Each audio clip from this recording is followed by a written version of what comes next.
Turning Point USA founder Charlie Kirk, dead at the age of 31 years old. On Wednesday, September 10th, 2025, Kirk hosted his final Turning Point event at Utah Valley University. He was shot and killed in the middle of a discussion on gang violence. Kirk was a close ally of President Trump, a man of God, and what many considered to be an American patriot. It allowed the Department of Justice to go after people that have different skin color, aka white people, and prevent them from getting jobs in college admissions. You have a job. I'm sorry? You have a job. No, you're right, I do, right. But just until Trump came around, until the Supreme Court decision, thanks to the Civil Rights Act, if you have white skin color, it's much harder to get into a college than if someone has black skin color, much harder. You have to get higher test scores. It's a much harder pool, largely thanks to the precedent set by the Civil Rights Act, not to mention all the trans stuff that we're seeing. We're seeing men be able to win trophies and medals from women across the country, and they use the Civil Rights Act to justify it. One of his final events was in San Diego at UCSD, where he defended all of President Trump's cabinet members after visceral attacks from the left-wing media.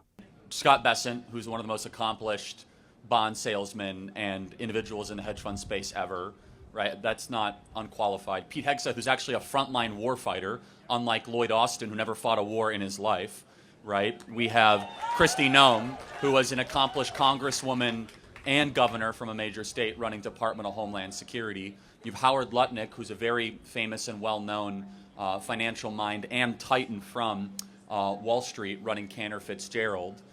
Marco Rubio, who was a very well-respected U.S. Senator on Foreign Affairs, who's now doing a great job as Secretary of State. So build out your argument why you think this cabinet is unqualified. The Turning Point founder also discussed several topics at different venues, schools, and events, including religion, DEI, abortion, immigration, and violent crime in America. A 4-week-old baby who may or may not feel pain. Let me take your argument and say the 4-week-old baby cannot feel pain. A 4-week-old baby that's outside of the womb or in the utero. In utero. Okay, understood. So what is the moral difference of that 4-week-old baby versus you? And a relentless defender of the Second Amendment. I think it's worth it.